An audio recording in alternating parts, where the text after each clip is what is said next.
I'm not going to ask you to introduce yourself because I'm going to have a narrator explain your background, so you don't have to explain what you were 22 years in the Congress and so forth. Some of the less notable people, I asked them to give a little bio, but if you want to interview Professor Frank or Wolf Fury before you leave town, I better call him. Well, the trouble is, I've got. You're already booked down in Rolla, Missouri, scheduled later in the day, okay. And that's, like say around supper time, and that might put us in a little bit of a bind, because it takes, as you see, it takes a little while to get all this stuff hooked up.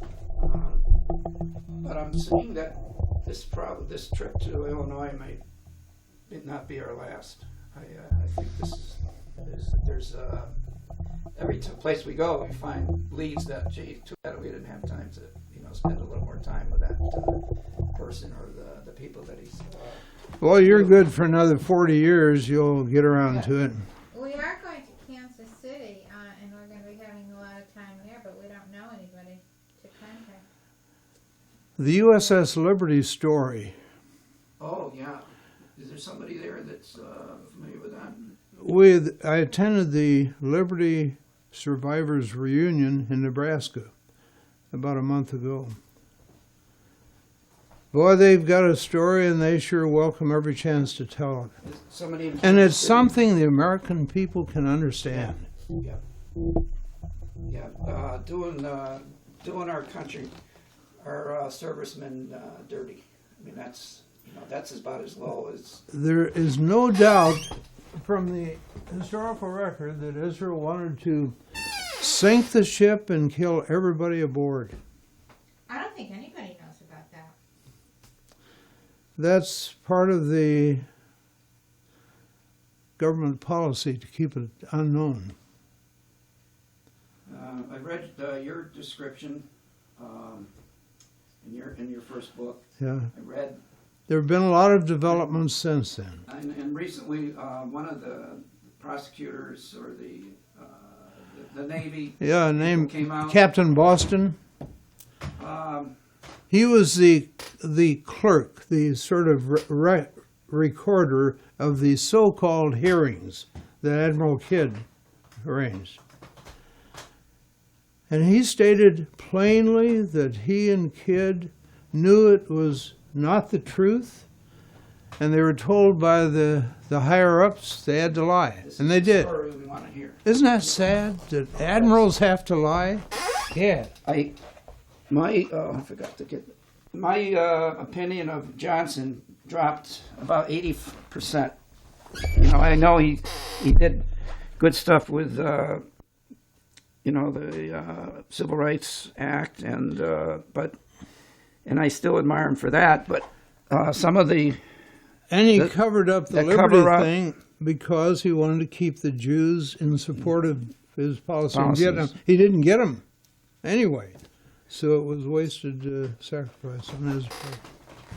He would have been remembered as a great president, except for that. Yeah, he's got a dark side that puts him down. He's now down near the bottom of my list of post-war presidents. Eisenhower, I think Carter had a. Carter tried occasionally. His heart was in the right place. I Yeah. think. He didn't have quite enough backbone. But who does? Who does? I could have done more when I was in Congress. I was truly an innocent about the Middle East when I got elected. How about telling the story of your constituent in the Yemen connection? That might be an interesting anecdote to kind of how you got into learning about all these issues. Okay.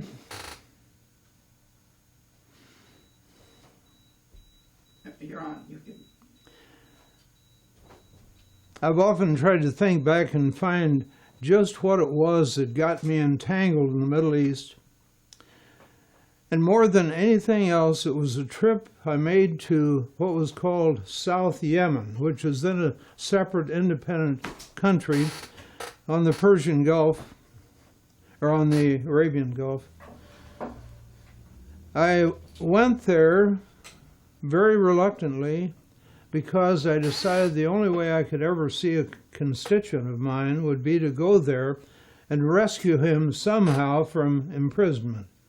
He was a school teacher who had been tried for espionage, a trumped-up charge, totally without foundation, when he stopped on an unplanned time for airplane repairs in the capital of South Yemen. They thought he was a Britisher. They'd thrown the British out a few years before. So they gave him a trial and sentenced him to 5 years of solitary confinement. And this is the jumping off place of the Arab world, South Yemen. Aden is the capital of the state at that time. And I went there to rescue him, and I was there almost a week before I had a chance to talk to the president of the country. He let me take my constituent home. It had a happy ending. But during that week, I got well acquainted with a young man, very fluent in English, who was my escort. We talked about religion because there wasn't much else to talk about in South Yemen, a very desolate place. And this opened my eyes as nothing else had, made me realize that there was an Arab side to the equation. Up to then, I'd been sympathetic pretty much with Israel because everybody else in Congress was. I had no real understanding of the Middle East situation when I was elected in 1961. Then I was appointed to the Foreign Affairs Committee in 1967. And shortly after that, the challenge came to get this young man out of prison, so I jumped at the chance. And on the way down, I visited or went past the refugee camps that later became the center of a massacre by the phalangists supported by the Israelis. Then I took a side trip to Syria. The president of Syria, President Assad, had had no congressional visitors since the 1967 war. So I was kind of a curiosity, and he gave me a couple hours for a conversation, and I learned still more about the Arab side of the equation. This, added to my experience in South Yemen, made me question the wisdom of U.S. policy, which was totally biased in favor of Israel and against Arab interests. And when I went back to Congress, I started raising questions, challenging whether our policy was right,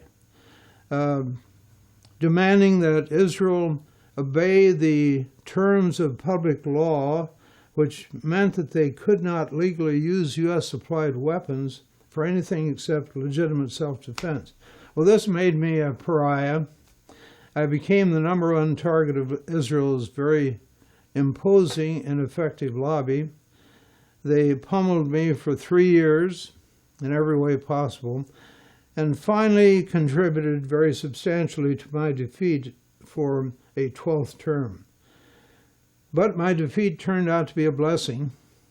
I have no regrets for trying to speak up for human rights of the Palestinians and to warn against the danger of our pro-Israel policy, not just for America and our interests, but for the sake of the Jews living in Israel. I think this living by the sword, trying to destroy the Palestinian people as a society, as a presence, is very harmful to Judaism, not to mention its harm in other respects to America. So that opened the door to the Middle East. That's why I got involved. I got entangled to such a deep extent that I lost my job on Capitol Hill, but it opened doors that never would have been open to me otherwise. And I feel that my life has been much more fruitful and hopefully useful to the cause of justice. And if I had remained in Congress, where I would have been under constant pressure to fall in line, don't make waves, don't offer amendments, don't speak up for the Palestinians, just be guided by what Israel wants. Okay, How about a little bit about the Liberty incident? One of the few books I read while I was in Congress, I hate to admit it, but the life of a congressman is so challenged day and night, weekends and all, that very few find time to read books. But one book I read was a book called Assault on the Liberty, written by a man named James Ennis, who had been the deck officer when the USS Liberty, which was an intelligence-gathering ship off the coast of Egypt in June of 1967, came under assault by Israeli military forces. Now, we were already sympathetic to Israel as a government. Lyndon Johnson was president. He was secretly providing a lot of help to the Israeli cause. But nevertheless, for whatever reason, the government of Israel decided that our spy ship, our intelligence-gathering ship, the USS Liberty, had to be destroyed. They were almost toward the end of their war with the Arab states. They had decided privately, secretly, that they were going to assault Syria the next day. And that's the only valid explanation I can come up with for the horrendous misdeeds they committed that day in June. They had broad daylight. They sent reconnaissance ships around the USS Liberty, aircraft around USS Liberty, over a period of several hours. And then they assaulted Liberty in bright daylight with the American flag streaming in a brisk breeze all the time. They used napalm, dropping it on the deck to burn some of the sailors alive. They used torpedo ships to blast holes in the deck, or in the side of the ship. One of them was over 40 feet wide. Somehow, the ship survived. It didn't sink. The Israeli fighter aircraft even shot to pieces life rafts that were put in the water when the Captain McGonigal thought, well, we're going to have to abandon ship. Well, they didn't have any life rafts to use for the abandonment, and they kept the ship afloat miraculously during the night. One of the radio operators was able to rig up a device to send an SOS out asking for help. They knew that the U.S. carrier aircraft were nearby. And the captain of one of the carriers launched some fighter aircraft in the air and headed them to the rescue of the USS Liberty when he received orders from the White House in Washington to get the aircraft back on the deck, which of course he had to do.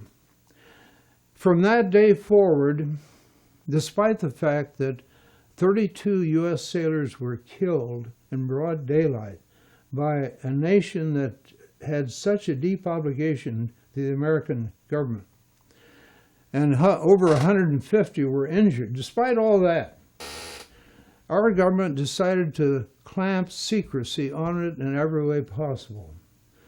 The survivors were told never to talk to a reporter about what had happened.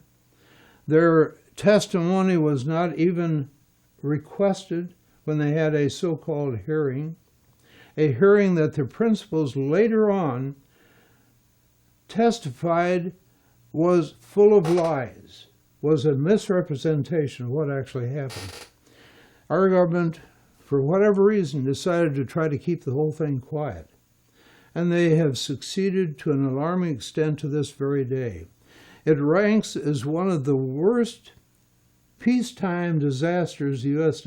Navy ever had, and yet nobody in Congress has been willing to call hearings to lay the facts before the American people. It's one of the saddest chapters in our relationship with Israel. Fortunately, the crewmen are never say die type. They have an organization. They do all they can to keep the episode alive, to make more people, American people, aware of it. And I believe the time will come before all of them die off when they will have a proper hearing. They have certainly done all they could to bring it to public light. And if the American people knew what happened that day, I believe there would be a fundamental, quick change in U.S. policy toward the State of Israel. Not to shut the door to Israel, but to put our relationship on a balanced basis instead of the total bias in favor of Israel that prevails today. I think I've read other reports of that incident. I saw a video, I think one of these TV-sponsored videos, Discovery Channel type of thing. And also, one of the books I read that kind of was an inside view of Israeli actions was that Moshe Dayan was the person that gave the go-ahead on that. I don't know if that is something you've heard, but that's... Well, there's a lot of argument over whether it was mistaken identity on the part of Israel. That theory has been shot to pieces, but it keeps bubbling up year after year nevertheless, because Israel has a big stake here. Yeah. They know that if the truth were known about the USS Liberty in June '67, the American people would be up in arms.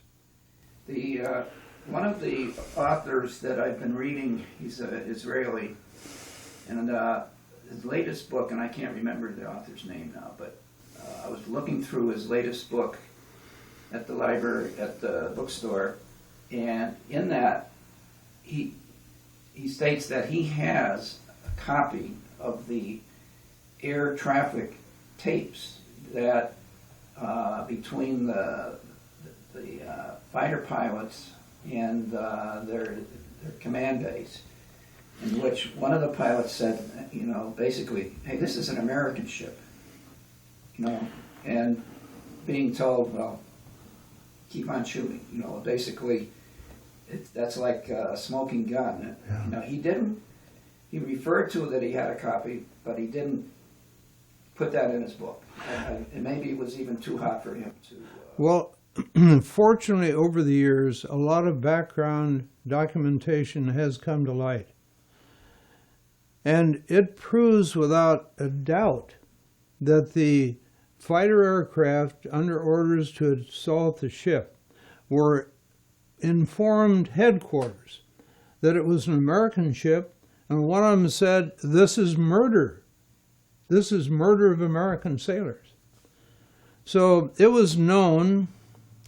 Maybe they thought beating Syria to the Golan Heights was worth the loss of American lives. But to me, it was a colossal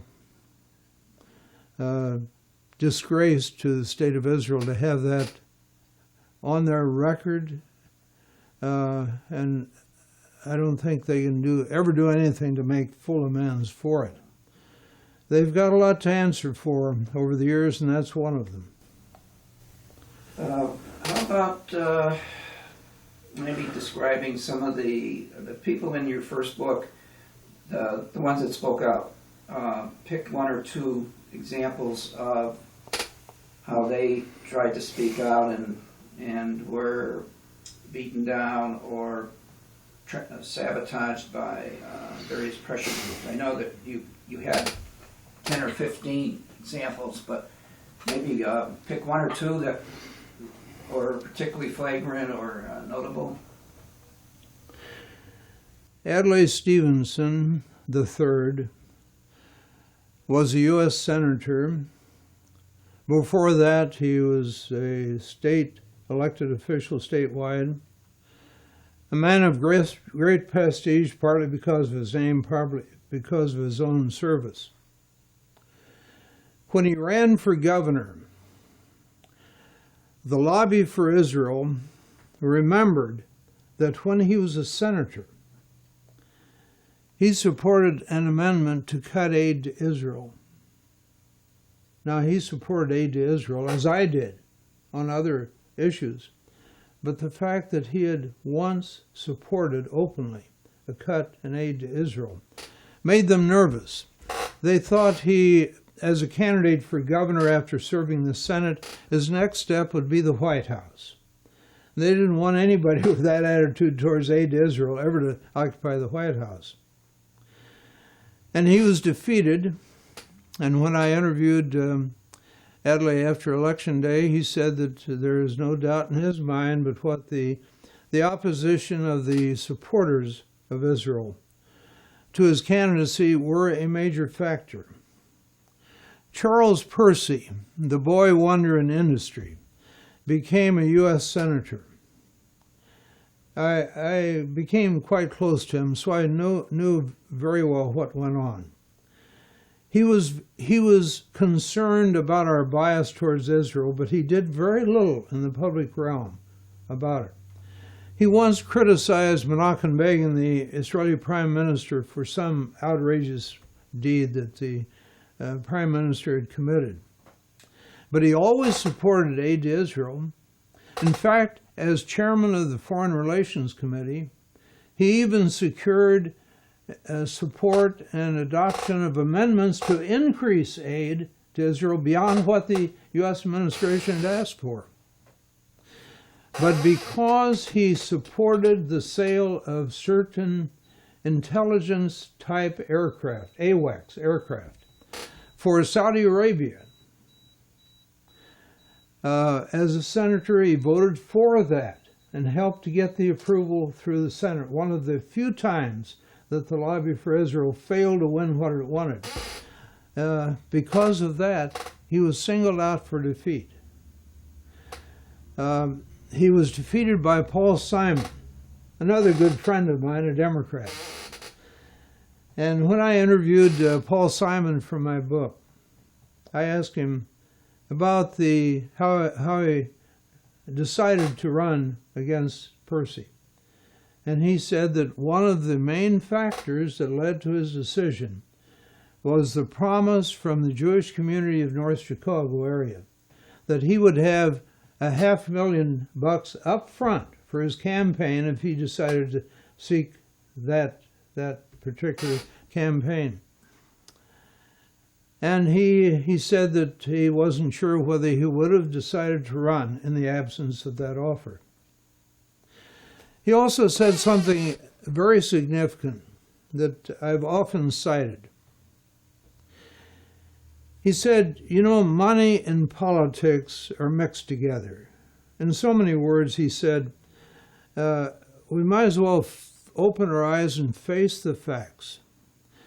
That when we're at the end of a busy day and we come back to our desk and we see a spindle with a whole bunch of callback notes on it, people that want you to call back, you thumb through the notes and you spot the ones that have given you $1,000 in the campaign. And naturally, it's human nature to call them first. And the others, if you have time, but call them first. He said that's reality. You have to recognize reality. He's right. I had the same experience. It shows the impact of money in politics and why the dollars supplied by various political action committees devoted to Israel are so important to the cause of that lobby.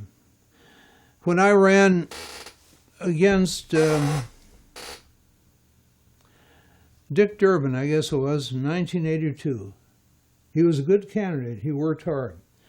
But he benefited from all of the anti-Semitic charges that had been made against me because of my concern about our bias in favor of the State of Israel.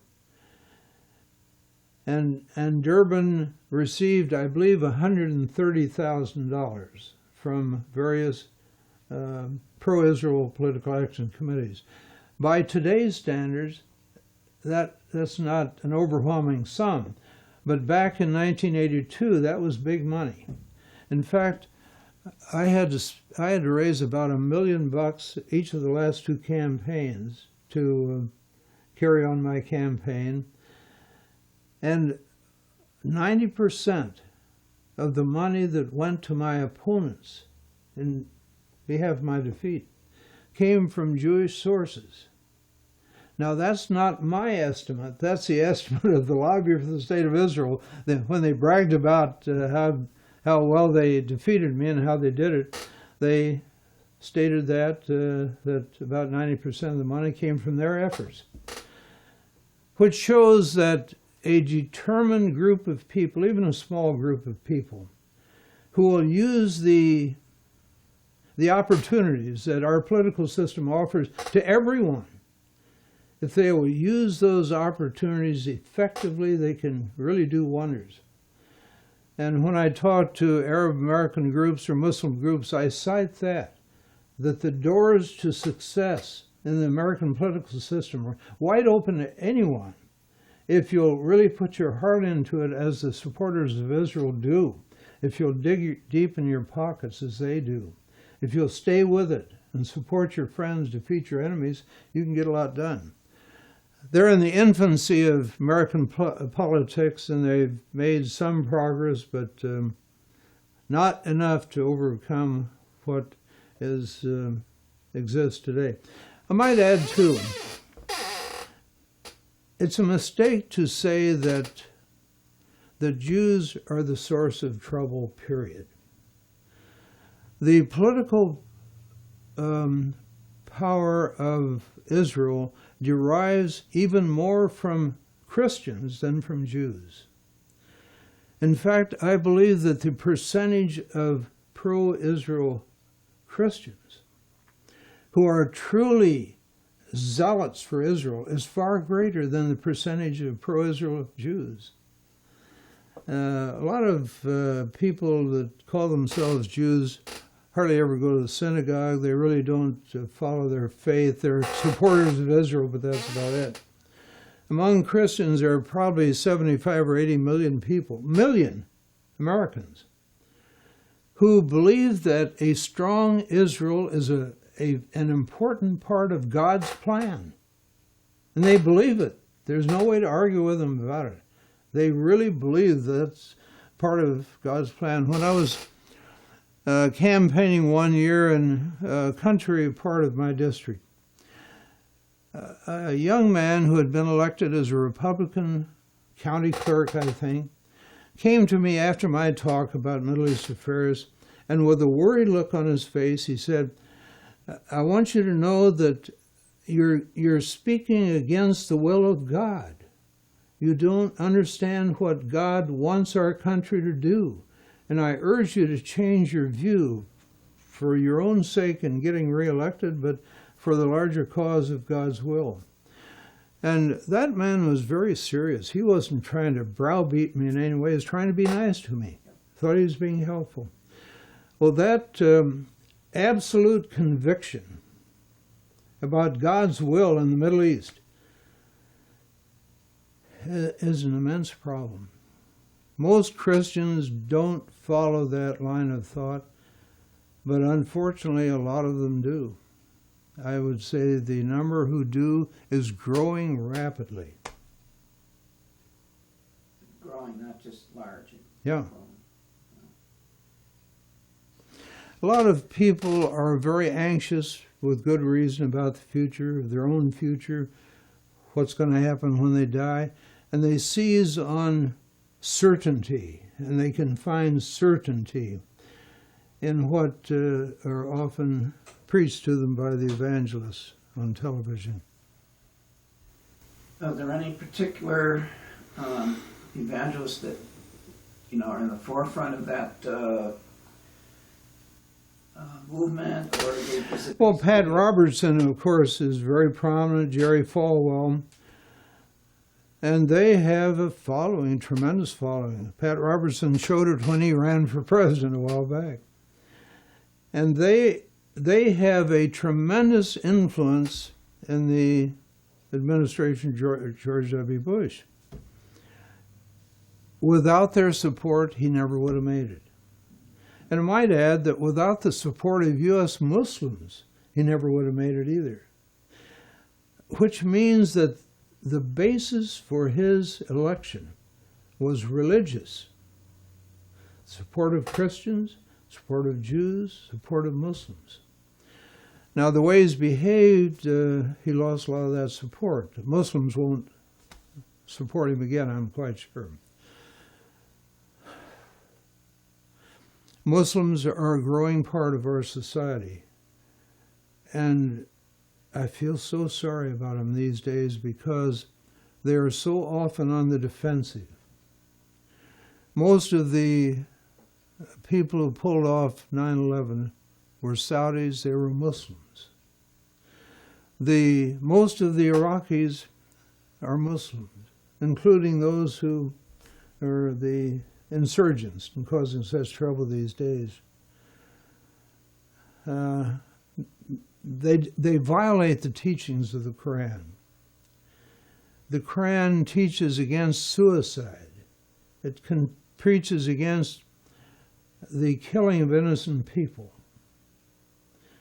And so when those impassioned people, motivated by whatever it is that makes them do these dreadful things, act as they do, carry out suicide bombings in Israel and elsewhere, dreadful, inhuman acts, they are not following the teachings of their faith.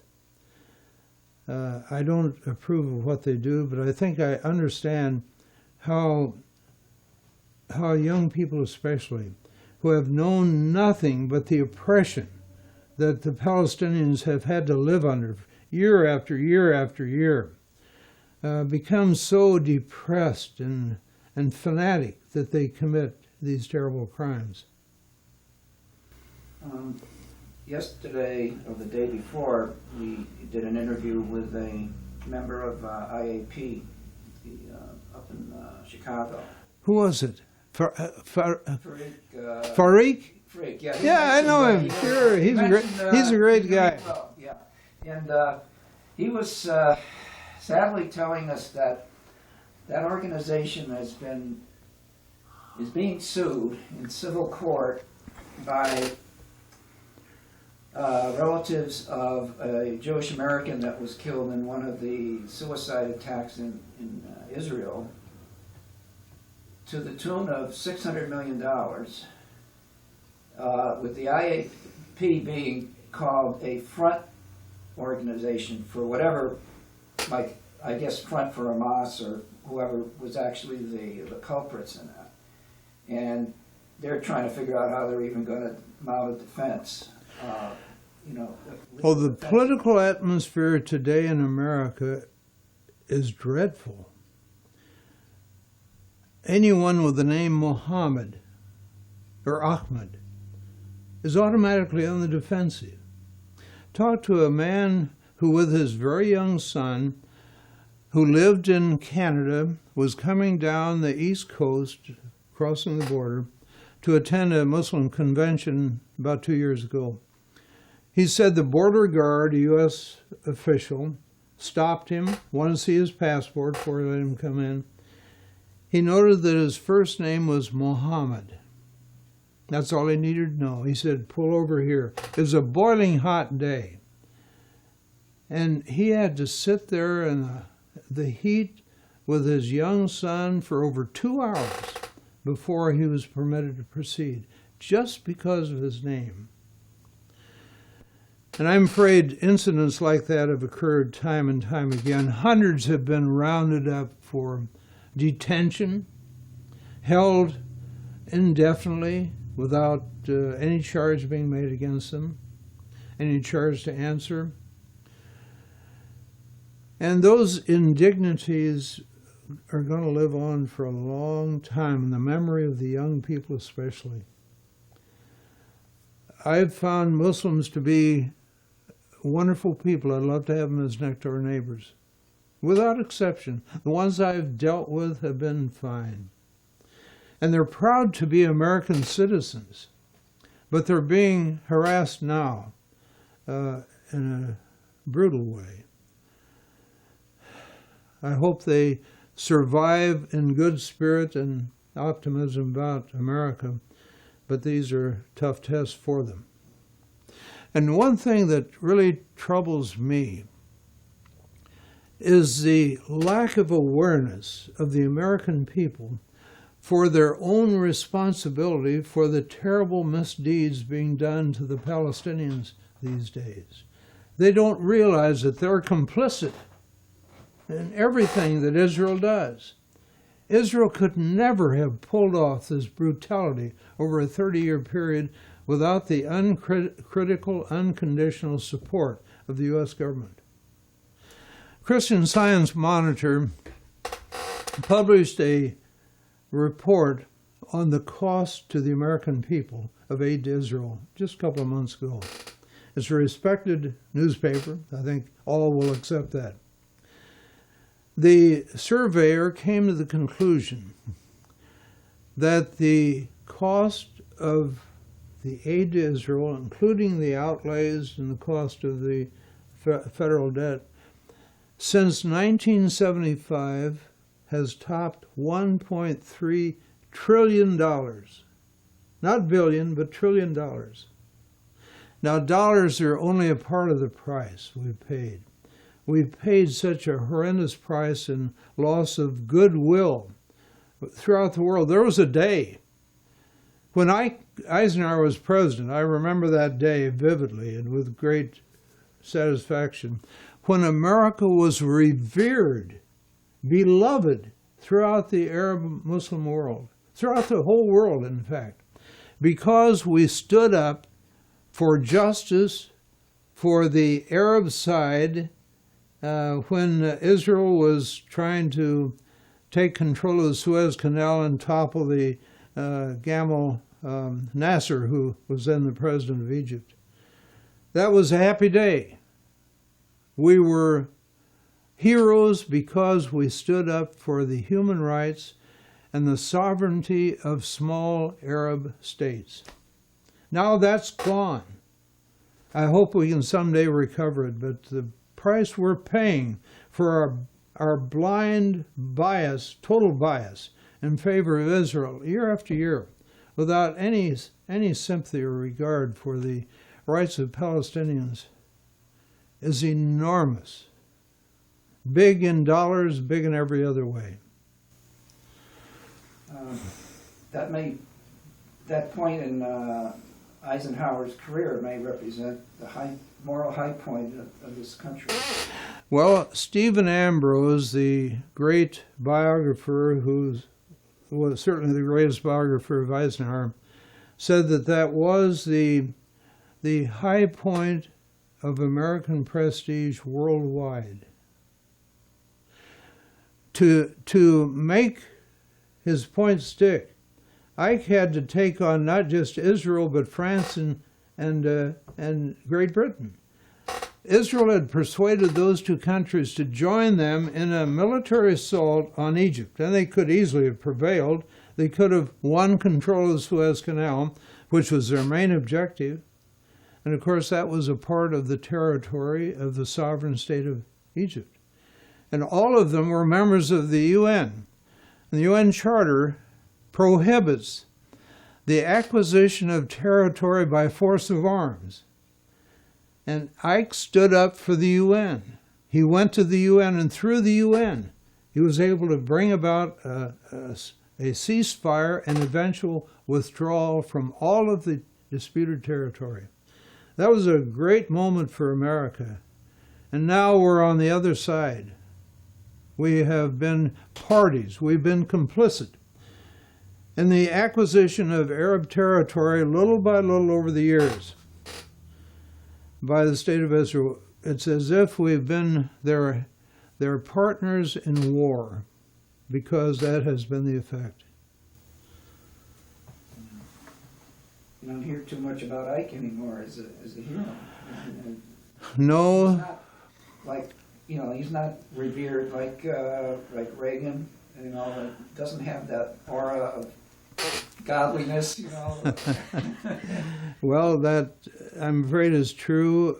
It's sad how soon we forget events that are great and important. I'm 83 years old. I've had so many opportunities that I don't deserve, but I relished.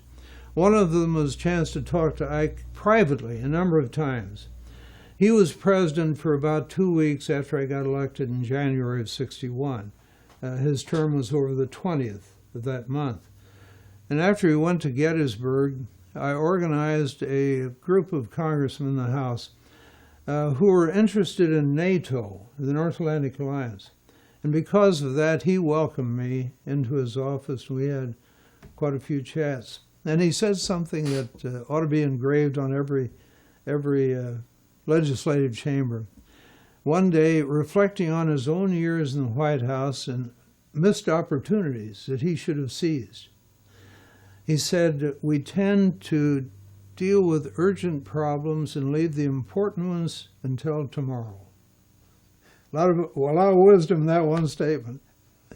Be a good thing for all of us to remember. We deal with the urgent problems, leave the important ones until tomorrow. And we've left the important ones until tomorrow in the Middle East. And the important ones were that we should have stood firmly for justice above everything else, justice. And we didn't. We haven't. It's not too late, but I don't see at the moment any presidential timber that is going to change things. I hate to say that. Both parties kind of bought and paid for it. It's sort of Professor Boyle's assessment of the two principal parties. They're bought and paid for. Yeah. And it's got to come from the grassroots, like the initiatives he takes. You know, grassroots, waking people up at the grassroots. That's right. Is That's right. the only path that's really got a chance. And that takes a lot of vision and commitment. I have to take my hat off to the lobbyists for Israel. They are committed people. They never seem to sleep. They know what buttons to push. And for the most part, they operate within the law. They have literally taken over our political system as far as the Middle East is concerned. They recognize the important parts of our society that help to contribute to policy decisions. First one, of course, is Capitol Hill. That can properly be called Israeli-occupied territory, as it often is. That we deserve to have that label on Capitol Hill. But it's also true of the executive branch. They have infiltrated every office that has any importance whatever in the formulation or execution of policy that touches the Middle East.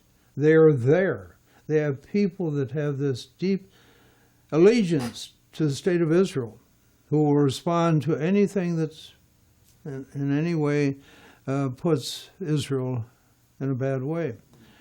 Now, it goes beyond that, though.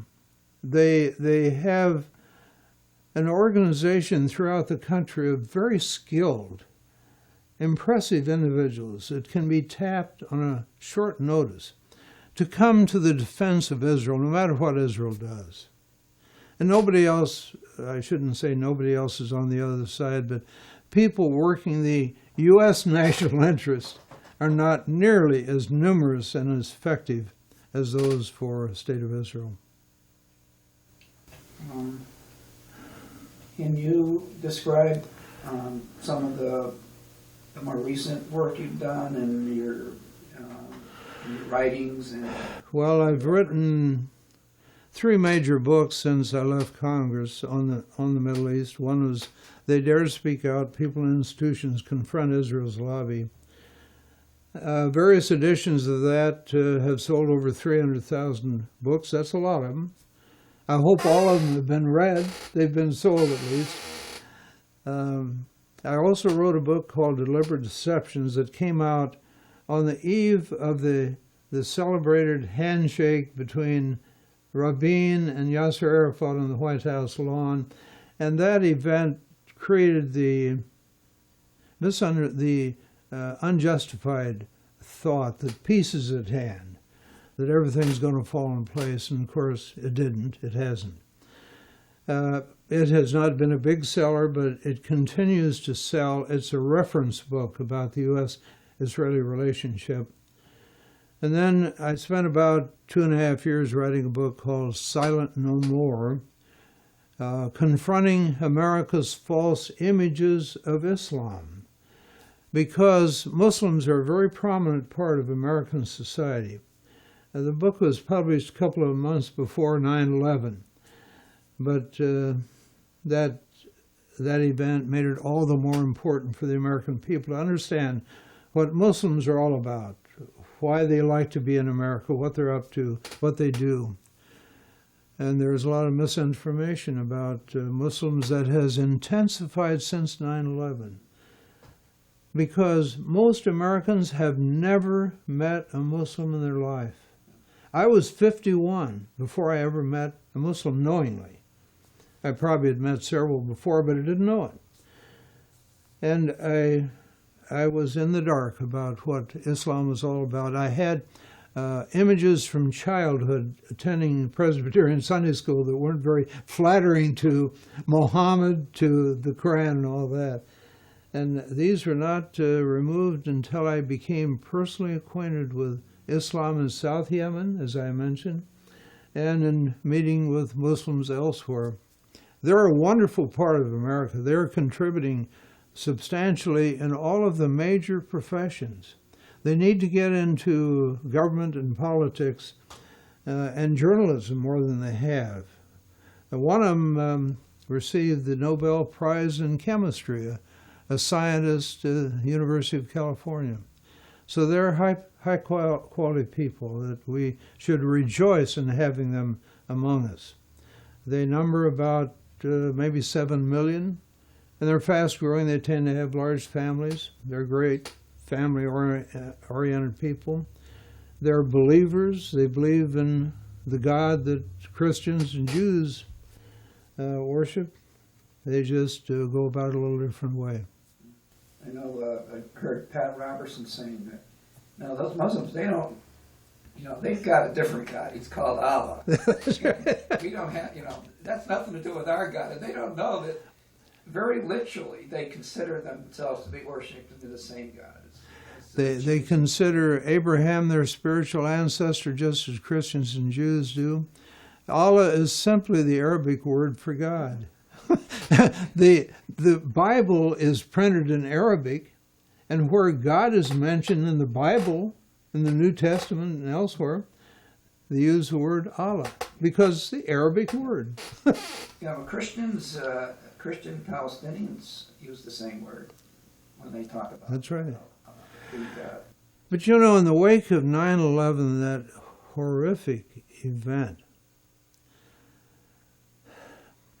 it has colored the attitude of the American people in a way that's going to be very difficult to change. Because they know that the ones who did it were avowed Muslims. They didn't act as Muslims when they did those things, but early surveys show that most Americans think that Muslims condone violence and terrorism, and they don't. It's a false image. So I've been doing what I could in my own little way to try to dispel those images. Do you speak? Do you have a speaking schedule? I often speak to Muslim groups, and I welcome other opportunities. I speak on campus whenever I get an invitation. I think that's the best thing I can do. As a Christian, I can relate my experiences with Muslims. And I hope it's helpful to the cause of understanding. I don't try to sell anybody on becoming a Muslim. That's not my goal. My goal is simply to get the truth about their faith across to Christians. I urge Muslims to go to church services, to Christian churches, and after church shake hands with the leadership and offer to come and answer questions at a Bible class. And a lot of them are doing that, and that helps. I urge Christian leaders to invite Muslims to come to the church for a discussion. And some have been doing that, but a lot more is needed. Do you mind reading that letter from the good Well, my book, Silent No More, has been sent to a number of church leaders, Methodist, Presbyterian, And recently, copies went to evangelical Lutherans. Now, this is one branch of the Lutheran Church that is considered more liberal than the Missouri Synod. They mix in the community much more. They seem to have a little broader interest in community affairs. So this branch was selected for distribution of the book because the sponsors felt that the book would be read and used in the churches. Well, I received one letter from a minister in New York City, pastor of the Evangelical Lutheran Church of the Covenant. And he really unloaded, to my amazement. He said that, thank God you are no longer a U.S. congressman representing this country. And that's coming from a Democrat who did not vote for Bush. Let me offer one quote for your publicity about your book. Although we both know you won't print it on the book cover, quote, misguided, bordering on treason. Mr. Findley, these are not false stereotypes. I call them false images of Islam that need to be dismissed. He said, we need to extricate all Muslims from this country. We need to extricate, that's his word, extricate, all Muslims from this country, all these Arab cells, and never allow them again to enter this hallowed land. That from a man who obviously graduated from seminary someplace. It really boggles the mind that anyone could achieve the ministry of a major denomination and harbor such awful ideas. The idea of driving out all Muslims from America and keeping them out. It's an echo of what the late Rabbi Meir Kahane, a very radical leader of Israel, recommended. He said, let's drive the Arabs out. He wrote a book, the title was The Arabs Must Go, and I'm sure he believed it. That's only a few steps from what Hitler was talking about the Jews in Europe. It makes me realize the depth of the problem that the American people face. When a clergyman would jump to such a radical, outrageous conclusion as to drive all the Muslims out of the country, we've got a big job ahead in this country to save America itself. I'm 83. I hope I live long enough to see those images dismissed. I hope so. Let's see. I think I got a good representative impression of your thoughts and your experiences. Well, one thing I'd like to add.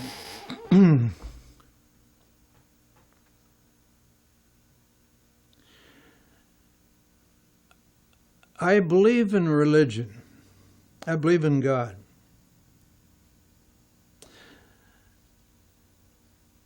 I'm not really intensely devoted to a particular framework of religion. Abraham Lincoln never joined a church. Maybe I feel this way because of my fondness for Lincoln. He never joined a church. He said he would gladly join any church whose total dogma consisted of loving the Lord thy God with all thy heart and mind, and thy neighbor as thyself, period. I'm so impressed with things in the Bible, and one that sticks out beyond all others was the injunction that God gave to Moses. He said, seek justice, only justice. Seek justice, only justice. I'd like to see democracy in Iraq. I'd like to see it every place in the world, because I think it's probably the format that is most likely to advance the cause of justice. But it doesn't always work that way. But our goal ought to be more than the goal of democracy. Our goal ought to be the goal of justice. We ought to seek justice in the Middle East and every place else in the world, and we don't always do it. So that is, I guess, my religion. That part of Deuteronomy in which God told Moses, seek justice, only justice.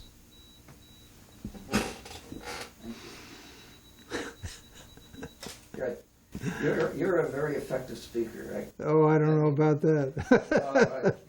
No, I can tell you.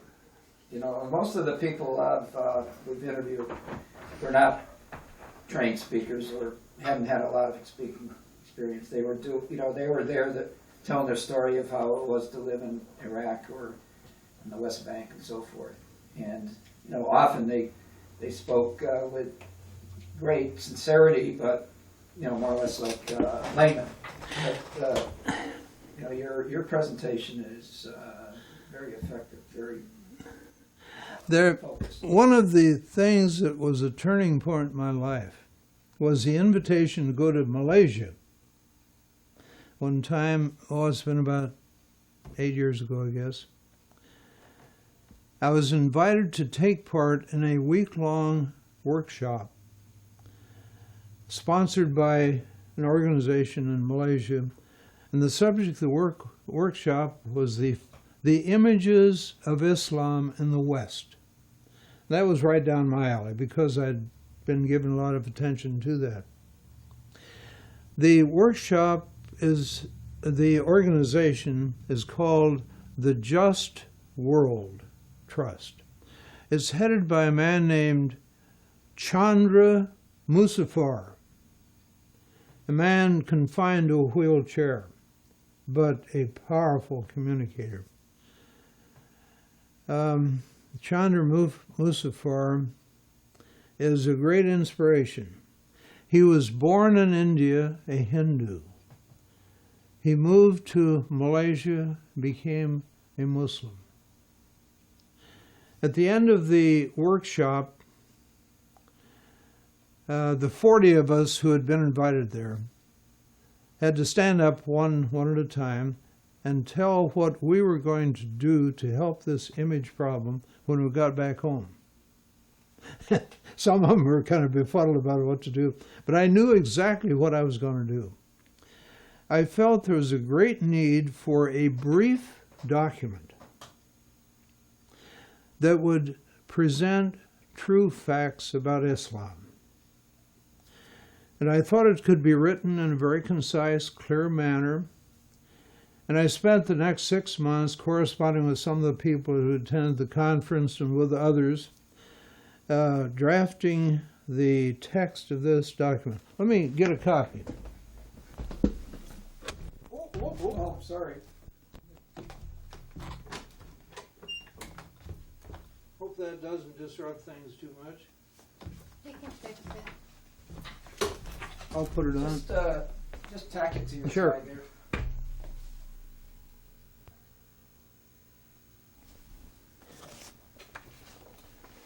Well, after I drafted the document, I began to make copies of it and passed it out at meetings where I spoke. And the caption of the document is a friendly note from your Muslim neighbor. I wanted this little 2-page document to be a handy instrument that Muslims could use in spreading the truth.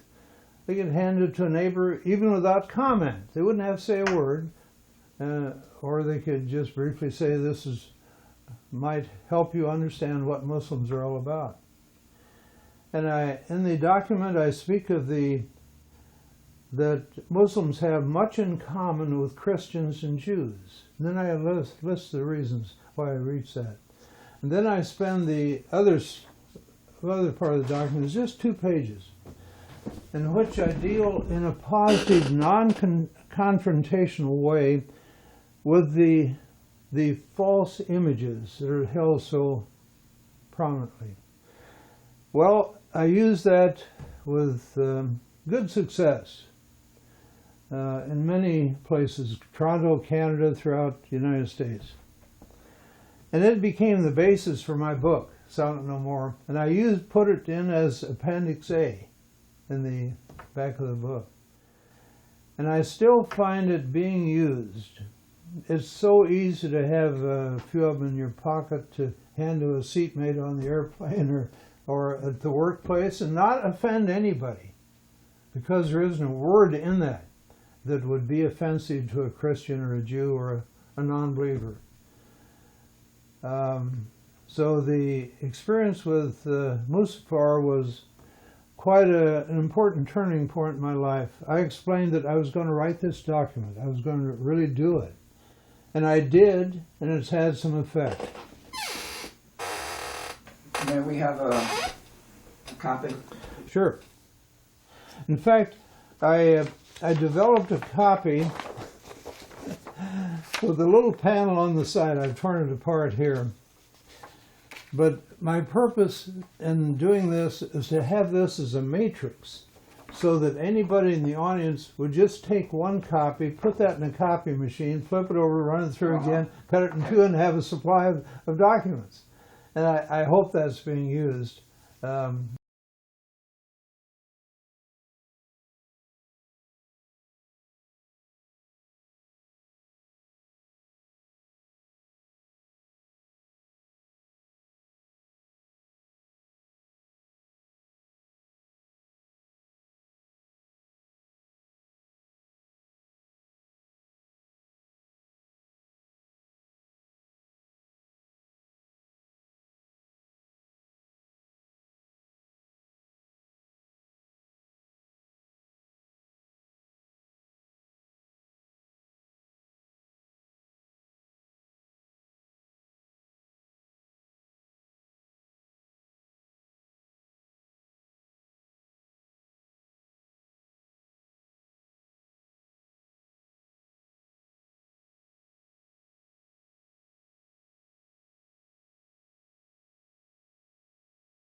Yeah.